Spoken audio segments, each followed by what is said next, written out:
ሰላም አሰላሙ አሌይኩም ወረህመቱላሂ ወበረካቱ።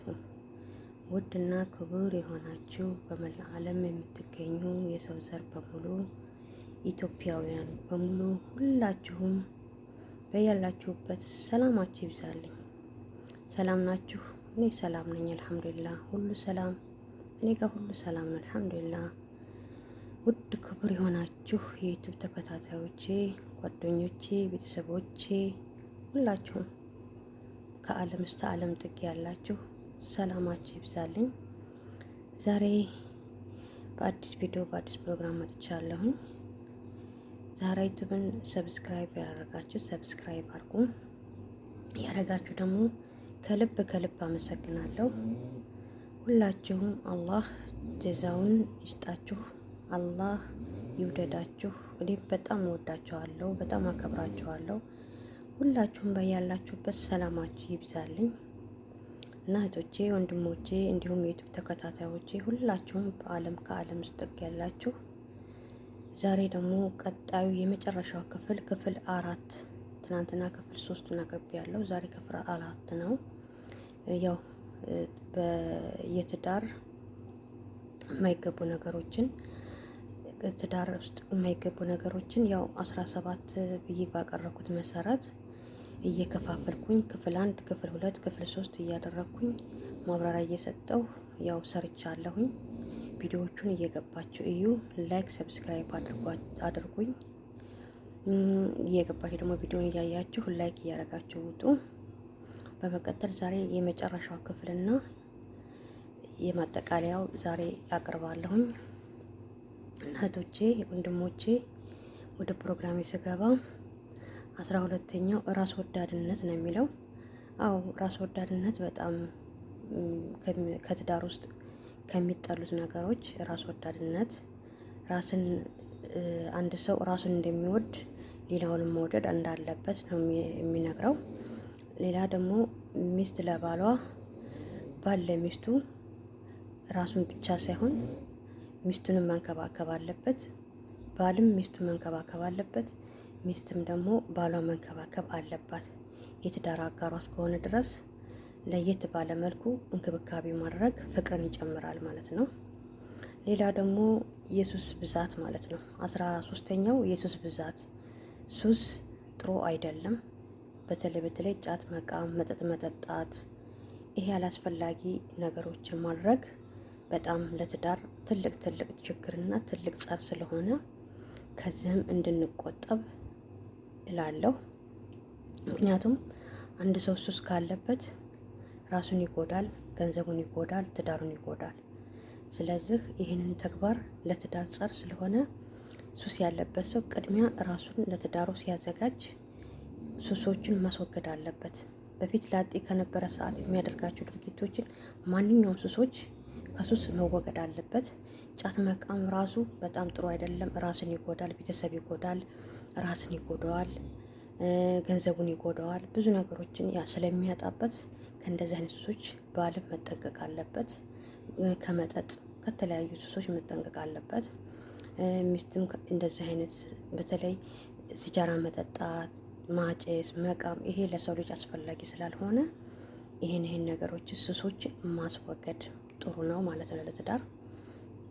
ሌላው ደግሞ ሚስትን ለባል ፍላጎት ማወቅ። ሚስት የባሏን ፍላጎት ማወቅ አለባት።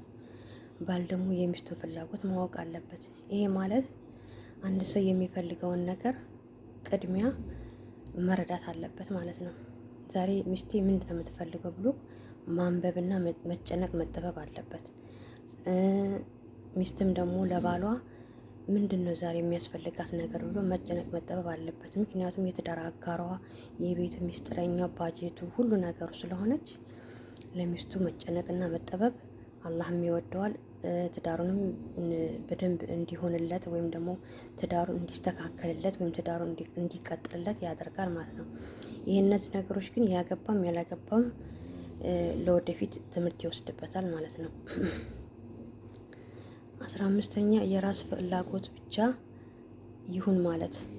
የራስ ፍላጎት ብቻ ይሁን ማለት አንድ ሰው አንድ ነገር ሲያስብ ወይም እንትን ሲል የራሱን ብቻ አይደለም ማሰብ ያለበት የልጆቹን። ምሳሌ ዛሬ ይሄ ነገር ማድረግ አለብኝ ሲሉ አንድ ሰው ሲያቅድ የራሱን ብቻ ሳይሆን የልጆቹን የሚስቱንም ማሰብ አለበት። ሴትም ደግሞ ተሆነች ባለትዳሯ ሴቷ ደግሞም እንደዚሁ ለባሏ ወይም ለልጆቿ የሚያስፈልጋትን ነገሮች ማሰብ እና መጨነቅ ግድ ይላታል በትዳር ውስጥ ማለት ነው። 16ኛው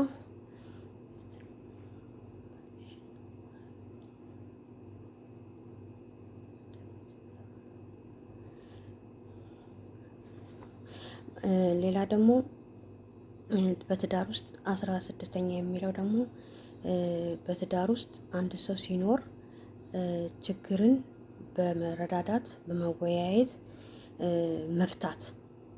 አዎ ችግርን በውይይት ማመን።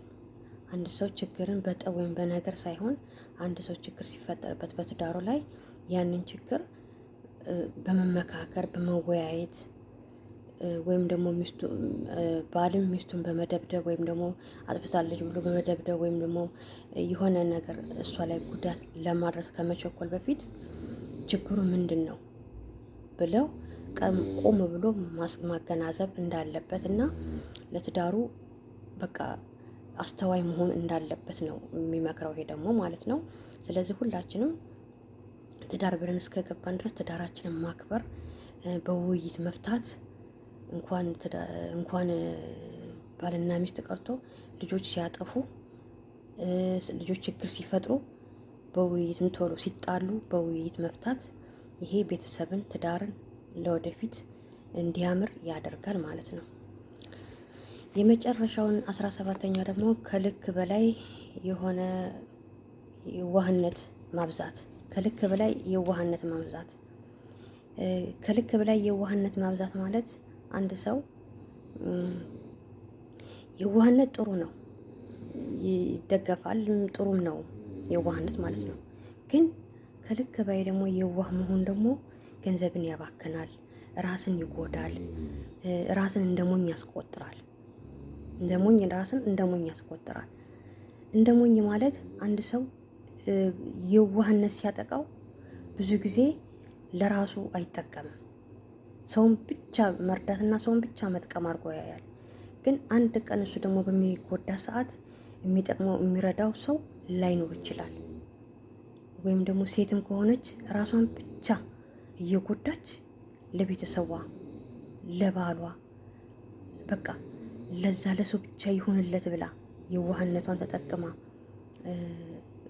ወይም ደግሞ በቃ ሁሉንም ነገር አገኘዋለሁ ብላ ገንዘቧንም ራሷንም አሳጥታ ራሷን እየጎዳች ለዛ ለሰው ብቻ የምትኖር ከሆነች ይህም አለቅጥ የዋህነት ለሰው ልጅ ልክና ድንበር ማለፍ የለብንም። እንዴት መሰላችሁ? አንዳንድ ሰው አሁን በጣም የዋህ ሰው ራሱን አይጠቅምም፣ ሰውን ግን ሲጠቅም ታውታላችሁ። ራሱ ግን አይጠቅምም። ግን እኔም ደግሞ ፈጣሪ አለኝ ይጠቅመኛል ብሎ ያስባል። እርግጥ ይህም ጥሩ ነው። ግን ይሄ እንዳለ ሆኖ ደግሞ ራስን አላህም እኮ እገዙ ይብለዋል አይደል እንዴ? አላህም እገዙ እስካለ ድረስ እኛም ደግሞ የራሳችንን እገዛ ወይም ደግሞ የራሳችንን ፍላጎት ለሰውን በምንረዳበት ሰዓት ራሳችንን በጠበቀ መልኩ ካልሆነ ጉዳቱ ለኛ ያመዝናል። አለቅጥ የዋህነት ራስን ይጎዳል። ራስን እንዳይጎዳ ደግሞ ምን ማድረግ አለብን? ራሳችንን መጠበቅ አለብን። ራሳችን እንዴት ብለን መጠበቅ ያለብን ደግሞ ስርዓት ባለው መልኩ ራስን ባልጎዳ መልኩ ሚስት ለባሏ ራስን ባልጎዳ መልኩ ራሷን በማትጎዳ መልኩ ለባሏ ጥሩ ትሁን፣ ለባሏ መልካም ትሁን፣ ለባሏ የሚያስፈልገውን ነገር ታድርገው። ለባሏ ሚስትም ባልም ለሚስቱ ጥሩ ነገር ጥሩ ሁሉን ነገር የሚያስፈልጋትን ነገር ቢያደርግ ወይም ቢሰራ ይሄ አለቅጥ የዋህነት ወይም ደግነት ጥሩ ነው። ግን በይበልጥ ለቤቱ ሳይሆን ደግሞ አንዳንድ ባሎች ለቤታቸው የቤት ዕቃ ጋር የውጭ አልጋ የሚባል ነገር አለ እና በሀገራችን አባባል ማለት ነው። አንዳንድ ወንዶች ቤታቸው ውስጥ ብዙም ሳይመቹ ለውጭ ሰው ግን የሚመቹ አሉ። ይሄም በተለያዩ በማየው ነገር ነው። እንዴት መሰላችሁ? አንዳንድ ሰው አሁን የራሱን ቤት ጥሩ አድርጎ አይይዝም። ለውጭ ሰው ግን በጣም በጣም የዋህና ደግ ሩሩ አዛኝ ይሆናል። ግን ይሄ እንዳለ ሆኖ ጥሩነቱ እንዳለ ሆኖ ግን ከልክ በላይ አንቺ ምን አገባሽ በሰጥ እየጠላሽ ነው እንዴ እያለ ዝም ብሎ ገንዘቡን ማባከል ለቤቱ ሳይሆን ለሰው ብቻ የሆነ ሚስቱን የሚጎዳ ይሄ አስፈላጊ አይደለም። ሴትም ደግሞ ለራሷ ለቤቷ ለትዳሯ ማሰብና መጨነቅ ያለባት በይበልጥ በመጀመሪያ ለባሏና ለትዳሯና ለቤተሰቧ ነው።